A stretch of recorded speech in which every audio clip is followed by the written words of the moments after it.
Hello friends, welcome back to my YouTube channel. आज हम RRB nursing superintendent का जो फॉर्म फिलअप के लिए क्या क्या इम्पोर्टेंट पॉइंट्स हैं और क्या किन किन बातों का विशेष ध्यान रखना चाहिए और डिटेल डिस्कशन इसके बारे में बात करेंगे।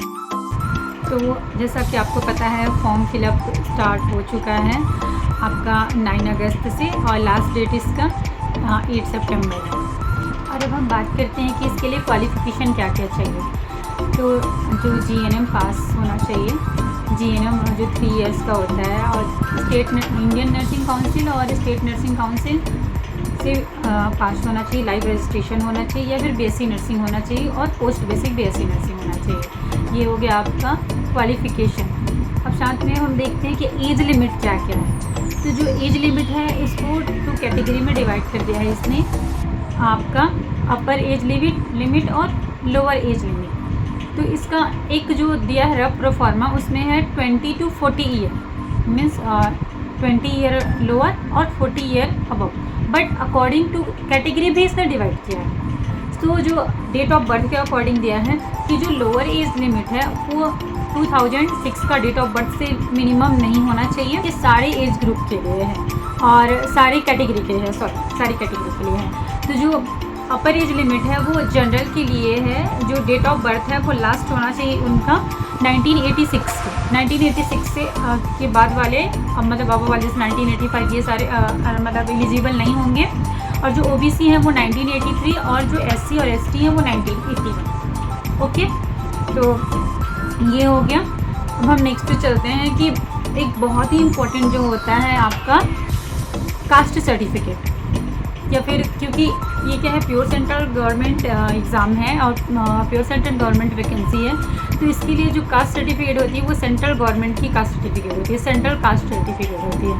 तो जो कास्ट सर्टिफिकेट है जो ओबीसी के लिए, मैं बता दूँ सबसे पहले, ओबीसी के लिए जो आपका जो फाइनेंशियल ईयर अभी है, मीन्स 1 अप्रैल 2025 के बाद ही, ये सारे के लिए वैसे होता है, 1 अप्रैल 2025 के बाद का बना होना चाहिए। और इसके लिए जो नॉन क्रीमी लेयर का डिक्लेरेशन भी होना चाहिए। तो ये कास्ट सर्टिफिकेट का प्रोफार्मा भी इन्होंने दे रखा है। तो ये जो जिस फॉर्मेट के अकॉर्डिंग बनवाना होगा अभी, और इनको बनवाना कभी before closing date of application, means 8 सितंबर से पहले का ये बना होना चाहिए। इसमें ओबीसी नॉन क्रीमी लेयर का भी डिक्लेरेशन प्लस उनका कास्ट सर्टिफिकेट, और सेम एससी और एसटी के लिए भी है और ईडब्ल्यूएस के लिए भी है। मीन्स फाइनेंशियल ईयर का होना चाहिए कास्ट सर्टिफिकेट, अभी 1 अप्रैल 2025 के बाद का होना चाहिए। फाइनेंशियल ईयर आपका तो पता है ये आपका मार्च टू अप्रैल होता है। तो इस अभी जो फॉर्म बनाना स्टार्ट हुआ है वो हुआ है अगस्त में। तो इसलिए ये जो कास्ट सर्टिफिकेट होना चाहिए वो कब से होना चाहिए, आपका 1 अप्रैल 2025 के बाद का होना चाहिए। और ये सेंट्रल गवर्नमेंट, ये जो रेलवे का सेंट्रल गवर्नमेंट का जो फॉर्मेट है उसी के अकॉर्डिंग होना चाहिए। तो इसमें जो पीडीएफ दिया हुआ है, इस पीडीएफ के लास्ट में इसने फॉर्मेट भी दिए हुए हैं, ईडब्ल्यूएस के लिए, एससी एसटी के लिए, ओबीसी का नॉन क्रीमी लेयर प्लस आपका वो सारा दिया हुआ है। ये पीडीएफ आपको इजीली अवेलेबल हो जाएगा आरआरबी के साइट पे, और अगर आपको अवेलेबल नहीं होगा तो मैं पीडीएफ का लिंक अपने डिस्क्रिप्शन बॉक्स में दे दूँगी, उसमें आपका डिटेल दिया हुआ है। तो अब हम चलते हैं कि इम्पॉर्टेंट पॉइंट के ऊपर, जो है मेडिकल फ़िटनेस के रिगार्डिंग।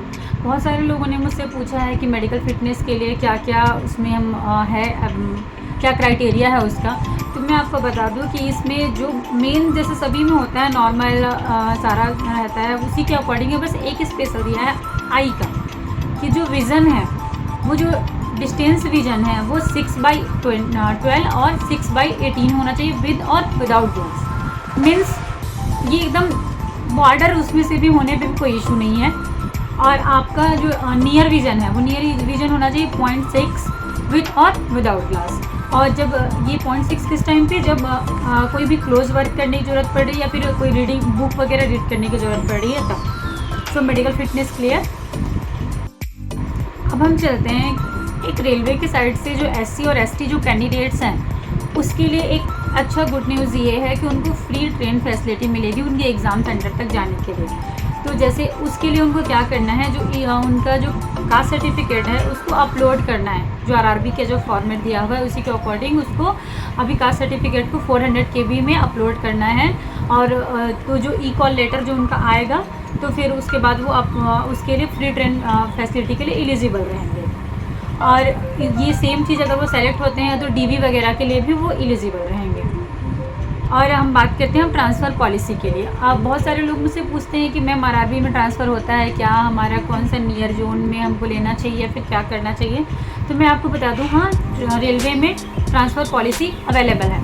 तो इसके लिए आपको क्या करना है कि पहली बात तो आप अपने नियर जोन को ही फॉर्म अप्लाई कीजिए, क्योंकि इमीडिएट ट्रांसफ़र नहीं होता है। ट्रांसफ़र के लिए मिनिमम 5 to 10 ईयर का टाइम चाहिए, कम से कम 5 और मैक्सिमम 10 ईयर में वो हो जाता है। और उसके बाद वो अकॉर्डिंग टू उनकी नीड के अकॉर्डिंग या फिर अकॉर्डिंग टू उनकी पॉलिसी वो क्या करते हैं, एवरी 5 ईयर या फिर एवरी 10 ईयर में वो नियर या फिर आसपास जोन में या फिर सेम जोन में समटाइम, या जैसे एक ही जोन में क्या है कई बार 2-3 हॉस्पिटल रहते हैं रेलवे के, तो उसी में उनको ट्रांसफ़र करते रहते हैं। तो ये आप लोग के लिए बहुत अच्छा है कि अगर आपको सेम आपका मतलब मनपसंद जगह नहीं मिलता है या फिर मनपसंद आरआरबी नहीं मिलता है, तो आप 5 ईयर के बाद आप एलिजिबल हो, मीन्स मिनिमम 5 मैक्सिमम 10। तो 5 और 10 ईयर्स में ये ट्रांसफ़र पॉलिसी अवेलेबल है। पर हाँ, एक बात तो मैं बताना भूल गई, सभी एग्ज़ाम फीस के बारे में पूछ रहे थे सभी। तो एग्ज़ाम फीस के लिए मैं बता दूँ आपको कि जनरल और ओबीसी के लिए है 500, जनरल और ओबीसी के लिए है 500 रुपीज़।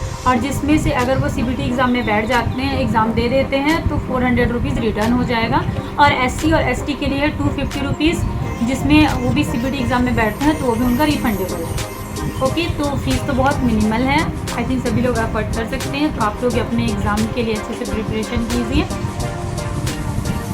एक सबसे बड़ी बात यह है कि जैसे अगर कोई फॉर्म फिल कर रहा है उसमें कुछ मिस्टेक हो गया, एरर हो गया, फिर उसके बाद उसको वो सबमिट नहीं हुआ या फिर वो सबमिट हो गया और उनको सामने वाले को या फिर जो कैंडिडेट है उसको पता ना चले और वो दोबारा फॉर्म भर दे, तो वो रिजेक्ट हो जाएगा फॉर्म। तो रिजेक्शन के चांसेस बहुत ज़्यादा हैं, इसलिए फॉर्म भरते टाइम ध्यान से रखें, ध्यान से भरें और सर्वर वगैरह अच्छे से देख लें। और एक से ज़्यादा एप्लीकेशन क्या है रिजेक्टेड माना जाएगा उसमें।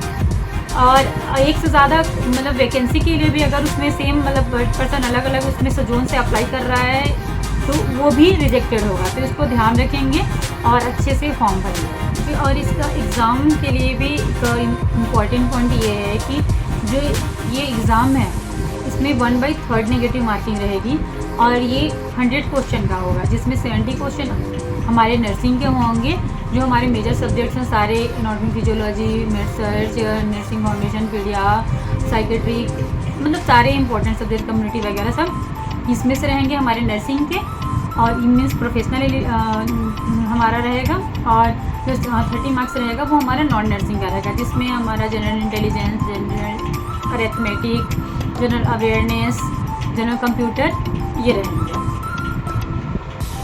और ये 90 मिनट का एग्ज़ाम होगा इसका और 100 question. So all the best, अच्छे से प्रिपरेशन कीजिए।